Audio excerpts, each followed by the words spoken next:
Şuraya geç. Mısır yeri fazla kurumaz. Ama başka bir tane versene o. Yükleyiciyle kaldırıyor. Bizim kapasitemiz ne kadar iyidir? Evet. 110 turbo. Malzeme çok önemli.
Değerli arkadaşlar, şu anda üzerinde bulunduğumuz topraklar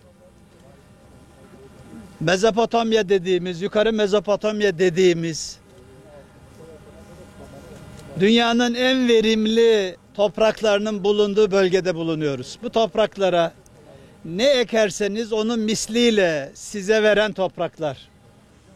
Bismil ilçemizde 1990'lı yıllardan bu yana az önce tarla sahibimizin de ifade ettiği gibi mısır tarımı yapılmakta.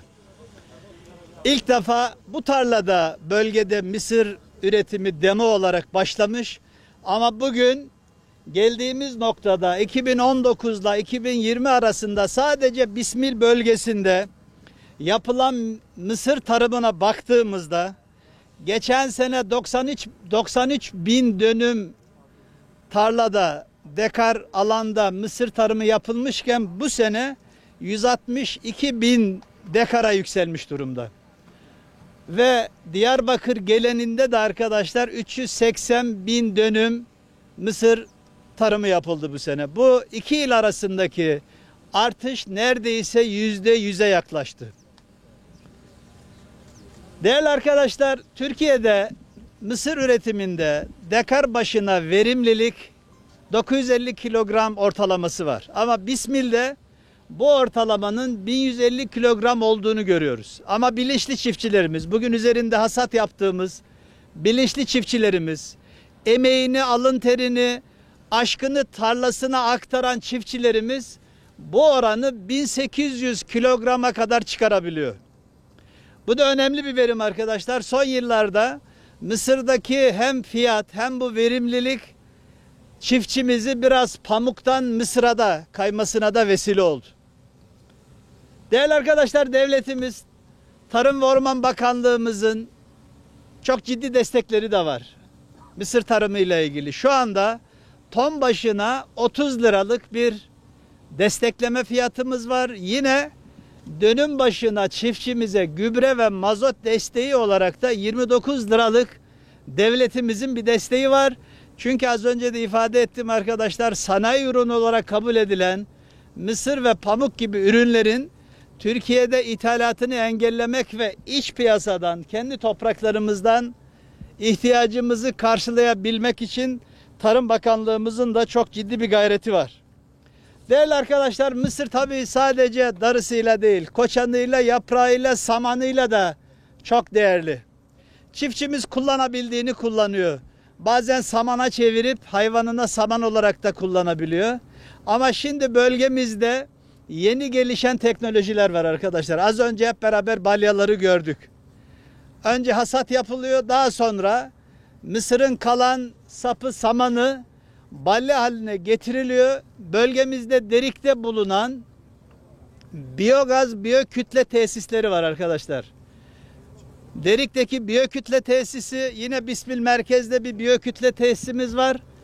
Diyarbakır merkezde de bizim hayvancılık OSB'nin içerisinde de bir biyogaz tesisimiz var. Bu atıklar toplanıyor.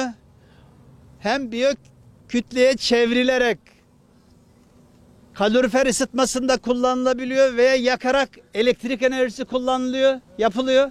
Hem de biyogaza çevrilerek elektrik enerjisine dönüştürülebiliyor. Onun için artık ne olur?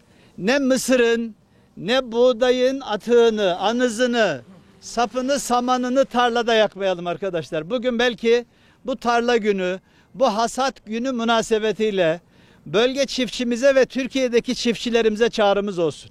Ne olur artık tarlanızı yakmayın. Tarlanızla beraber toprağınızı da yakıyorsunuz, bereketinizi de yakıyorsunuz.